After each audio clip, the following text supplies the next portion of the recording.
Hello students, welcome to next episode of Important Question on Circles. Here I am going to show you few more examples that is equally important for your board exams. So let's start the lecture with a motivational quote.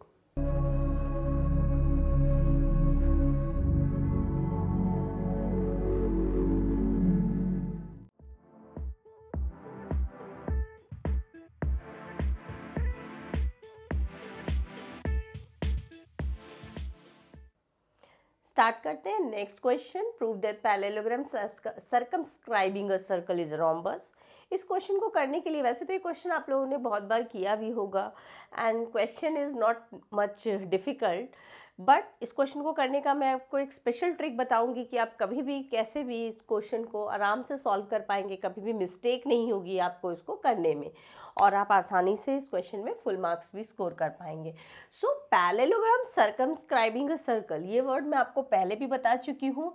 Circumscribing से पहले जो भी word लिखा है उसको हमें outside रखना है और सर्कमस्क्राइबिंग वाले को के बाद वाले को अंदर रखना है, यानी हमारा जो पैरेललोग्राम होगा वो हमारा क्या होगा, आउटसाइड होगा एंड सर्कल जो है मेरा उसके अंदर होगा। ठीक है, सो ये मेरे पास फिगर बन जाएगी parallelogram circumscribing a circle, right. Parallelogram circumscribing a circle. तो ए बी सी डी ये मेरा पैरेललोग्राम है। पॉइंट ऑफ कॉन्टैक्ट जो है मेरे वो क्या है, एक्चुअली मेरा इक्वल लेंथ नहीं हो रहा है, तो आप ध्यान से सर्कल को ड्रॉ करेंगे। उसके अंदर पी क्यू आर एस क्या है, इनके पॉइंट ऑफ कांटेक्ट है और ओ मेरा इसका सेंटर है। ठीक है, ओ जो है वो सेंटर ऑफ द सर्कल है। ओके, टू प्रूव क्या करना है मुझे, टू प्रूव जो मेरा ए बी सी डी है वो मेरा एक रोम्बस है। गिवन दिया है कि वो मेरा पैरेललोग्राम है और यहाँ प्रूफ करना है ये मेरा रोम्बस है। ठीक है, तो देखिए कैसे हम इसको प्रूफ कर सकते हैं।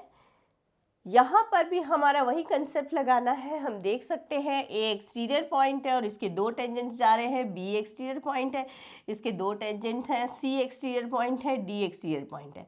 ट्रिक ये है इस क्वेश्चन को करने के लिए कि जब मैं यहाँ से लेना स्टार्ट कर रही हूँ एक्सटर्नल पॉइंट, तो मैं लिखा मैंने A P is equals to A S, A P equals to A S. उसके बाद मैं जब ये एक्सटर्नल पॉइंट लिखूंगी ना, तो आप जो हॉरिजॉन्टल पे है ना उसको पहले लिखिए, तो आपकी मिस्टेक नहीं होगी। जैसे कि बी पी और बी क्यू जो है कह सकते हैं हम वर्टिकल पे है और बी पी हॉरिजॉन्टल पे। यहाँ पे भी ए पी हॉरिजॉन्टल पे था और ए एस वर्टिकल पे था, तो यहाँ पे क्या लिखिए, बी पी और बी क्यू लिखेंगे। तो B P is equals to B Q, बस याद रखिए पहले हॉरिजॉन्टल बाद में वर्टिकल लिखिए। ठीक है, और इनके सबके रीजंस आपको देने हैं। यहाँ पे देखिए सी आर और सी क्यू, तो मैंने क्या बताया, सी आर में और सी क्यू में कौन सा हॉरिजॉन्टल है, सी आर है, तो C R is equals to C Q. ठीक है, अब यहाँ पे D R is equals to D S, D S equals to D R मत लिखिए, D R is equals to D S. पहले ना हॉरिजॉन्टल लाइन को लिखिए फिर वर्टिकल को लिखिए, कोई फर्क नहीं पड़ता उससे, लेकिन हमारा क्वेश्चन प्रूविंग के टाइम पे ये थोड़ा सा आसान हो जाएगा। इन सब का ऐसे करिए और यहाँ पर रीजन दीजिए, tangents drawn from external point to circle, are equal in length भी लिख दीजिए, अच्छा रहेगा। ठीक है, तो ये हो गया। अब इन इक्वेशंस को मैं ऐड कर लेती हूँ, इक्वेशन 1 2 3 4। अगर मैं इनको ऐड करूँगी तो क्या होगा, A P plus B P plus C R plus D R equals to A S plus B Q plus C Q plus D S. Right, कुछ नहीं किया, ऐड कर दिया है इन सबको और इन सबको। अब देखिए A P plus B P, A P plus B P वहाँ से देख सकते हैं A P plus B P, इसलिए मैंने ऐसा करने को आपको कहा था कि मैं आसानी से ऐड हो सके। तो ये ए बी हो जाएगा, ये कितना हो जाएगा, सी डी हो जाएगा। इसको और इसको हम एक साथ लिखकर ऐड कर सकते हैं। ठीक है, ए एस और डी एस, ए डी हो जाएगा, देख लीजिए ए एस और डी एस, और B Q and C Q मेरा क्या हो जाएगा, बी सी हो जाएगा। तो ये आ गया मेरा। ओके अच्छा, कभी कभी एग्जाम में ना ऐसा भी, ये भी क्वेश्चन यहाँ तक प्रूविंग का भी आता है, तो वो क्या होगा, a quadrilateral circumscribing a circle then prove that this statement, ऐसा दे देंगे आपको, तब आपको यहीं तक छोड़ना होगा। अगर कोई भी, ये पैरेललोग्राम सर्कमस्क्राइबिंग अ सर्कल है, quadrilateral circumscribing a circle and prove that this, ऐसा क्वेश्चन भी दे सकते हैं। बट यहाँ क्या कंडीशन दी हुई है, ए बी जो है वो सी डी के इक्वल है, और क्या बोल सकते हैं, बी सी जो है ए डी के इक्वल है। रीजन क्या देंगे, अपोजिट साइड्स ऑफ पैरेललोग्राम, ठीक है, opposite side of parallelogram equal होती है। तो ए बी और सी डी को, तो मैं यहाँ पर सी डी को किससे रिप्लेस कर सकती हूँ, ए बी से रिप्लेस कर सकती हूँ। इन हेयर ऑल्सो ए डी को मैं किससे रिप्लेस कर सकती हूँ, बी सी से रिप्लेस कर सकती हूँ, ठीक है। तो 2AB is equals to 2BC, और I can say AB equals to BC आ गया मेरा, AB इक्वल्स टू BC। इस AB इक्वल्स टू BC, और BC किसके इक्वल है, AD के इक्वल है, और AB किसके इक्वल है, CD के इक्वल है। तो इन शॉर्ट में क्या लिख सकती हूँ, AB is equals to BC is equals to CD is equals to AD, therefore ABCD is a rhombus.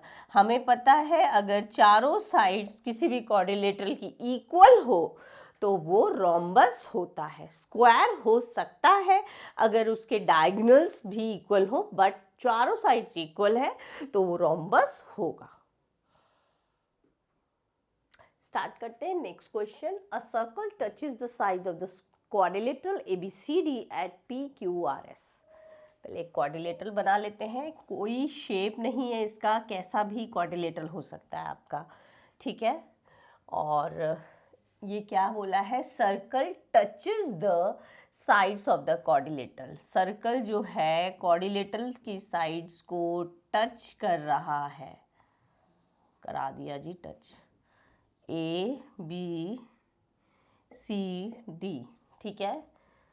कहाँ कहाँ टच कर रहा है, AB को किस पे टच कर रहा है, P, ये QRS, this is my centre. अभी क्या बोला है, show that the angle subtended at the centre, angle subtended at the centre by the pair of opposite side. Opposite side कौन सी है, ये अपोजिट है, ये अपोजिट है, तो angle subtended at the centre ये हो गया, ठीक है। ये जो एंगल सबटेंडेड, जो अपोजिट साइड एंगल जो सबटेंड कर रही हैं सेंटर के साथ, वो सप्लीमेंट्री है। मीन्स मुझे क्या प्रूफ करना है, angle AOB plus angle COD is equals to 180 degree. Opposite side centre के साथ जो एंगल सबटेंड कर रही हैं वो सप्लीमेंट्री है, तो इन अपोजिट साइड के साथ भी ले लेते हैं, angle AOD plus angle BOC is equals to 180 degree. ये मुझे प्रूफ करना है इसमें, ठीक है। अब देखिए कंस्ट्रक्शन में हम क्या करते हैं, सारे सेंटर्स को ज्वाइन कर देते हैं, क्योंकि सेंटर के साथ थोड़ा सा हमारा अच्छा रहता है ना रिलेशन। तो सबके सेंटर को और पॉइंट ऑफ कांटेक्ट को ज्वाइन कर देते हैं, राइट, कर दिया जी। अब देखिए प्रूव तो क्या करना है वो आपको पता चल गया है। अब यहाँ पर मैं A से स्टार्ट कर रही हूँ, इनको एंगल्स नेम दे देती हूँ, आपको काफ़ी इजी हो जाएगा करना। यहाँ से स्टार्ट कर देते हैं, काउंटिंग स्टार्ट कीजिए, 1 2 3 4, ठीक है, 1 2 3 4 5 6 7 8। स्टार्ट कहाँ से, A पॉइंट से स्टार्ट कर दीजिए, ओके। सो अब क्या होगा हमारा, यहाँ पर हम क्या कह सकते हैं, देखिए अगर मैं इन दोनों ट्रायंगल्स में लेती हूँ, जो 1 2 से स्टार्ट किया है ना, वहीं से देखिए, ठीक है, in triangle AOS and triangle AOP, right, इसमें मैं क्या बोल सकती हूँ, SP is equals to, sorry not SP, SO is equals to OP radii of the same circle, ठीक है, same circle, and AO is equals to AO, ये मेरा कॉमन साइड हो गया, और AS is equals to AP, AS equals to AP, tangents drawn from exterior point to circle, right? तो therefore मैं क्या कह सकती हूँ, triangle AOS is congruent to triangle AOP, right, by SSS, therefore angle 1 is equals to angle 2. आप इसको ना direct भी, अगर ये क्वेश्चन 2 मार्कर्स में होता है ना, तो आप इसको डायरेक्ट भी यूज़ कर सकते हैं ये कंसेप्ट. जब हमारा ये, आप क्या कॉन्सेप्ट यूज़ कर सकते हैं, tangent drawn from the exterior point subtend equal angle with the centre. तो ये वही चीज़ मैंने प्रूव की है. अगर क्वेश्चन आ जाए, prove that tangent drawn from the exterior point to the circle subtend equal angle with the center, तो आपको यही प्रूफ करना होगा, angle 1 is equals to angle 2. तो इस स्टेटमेंट का ये मतलब हो गया. क्या मीनिंग हुआ, दैट इज, मीनिंग लिख दे रही हूँ, tangent drawn from external point to circle subtend equal angle with centre. ये कॉन्सेप्ट का आप यूज़ डायरेक्ट कहीं भी कर सकते हैं. तो आपका एंगल 1 एंगल 2 की इक्वल हो गया. Similarly angle 3 equals to angle 4, angle 5 is equals to angle 6, angle 7 is equals to angle 8. Similarly लिखने में तो हमें बहुत मज़ा आता है ना. एक बार लिखा, 1 2 हो गया, देन 3 4 इक्वल सेम. जैसे इन दोनों में लेंगे, इनमें लेंगे, इनमें लेंगे, तो हम सिमिलरली लिख सकते हैं. अब देखिए, नाउ मैं angle 1 plus angle 2 plus angle 3 plus angle 4 plus angle 5 plus angle 6 plus angle 7 plus angle 8 is equals to 360 degree लिख सकती हूँ.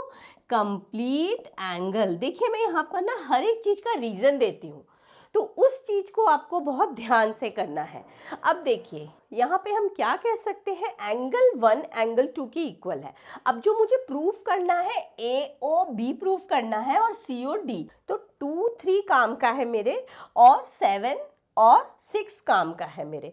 तो बाकियों को उसके टर्म्स में लिखिए. एंगल 1 एंगल 2 इक्वल है, तो मैं इसको एंगल 1 को एंगल 2 लिख सकती हूँ, तो मैं यहाँ पे ट्वाइस एंगल 2 लिख सकती हूँ. एंगल 3 एंगल 4 इक्वल है, तो मैं इसको ट्वाइस एंगल 3 लिख सकती हूँ. ये दोनों इक्वल है, तो मैं इसको ट्वाइस एंगल 6 लिख सकती हूँ, एंगल 6 प्लस एंगल 6. एंड ये दोनों इक्वल है, तो मैं इसको ट्वाइस एंगल 7 लिख सकती हूँ, इज इक्वल्स टू 360 डिग्री. अगर मैं इसको डिवाइड कर दूंगी 2 से, तो मेरे पास क्या हो जाएगा, angle 2 plus angle 3 plus angle 6 plus angle 7 is equals to 180 degree, right. अब एंगल 2 प्लस एंगल 3 को मैं क्या लिख सकती हूँ, देखिए एंगल AOB, और 6 प्लस 7 को क्या लिख सकती हूँ, angle COD is equals to 180 degree. यही मुझे प्रूव करना था. और सिमिलरली हम लिख सकते हैं, similarly angle BOC plus angle AOD is equals to 180 degree. Okay, वो आप सिमिलरली लिख सकते हैं. तो ध्यान रखिएगा, इनफैक्ट 1 मार्कर क्वेश्चन में इस प्रूविंग का, जो हमने प्रूव किया है, इस स्टेटमेंट का यूज़ हमें डायरेक्ट भी करने को आ सकता है, एंड इसका भी यूज़ आप डायरेक्टली यूज़ कर सकते हैं, इस स्टेटमेंट को भी. तो ध्यान रखिएगा. So with this question we are ending the lecture. See you in next episode. Till then, keep practicing.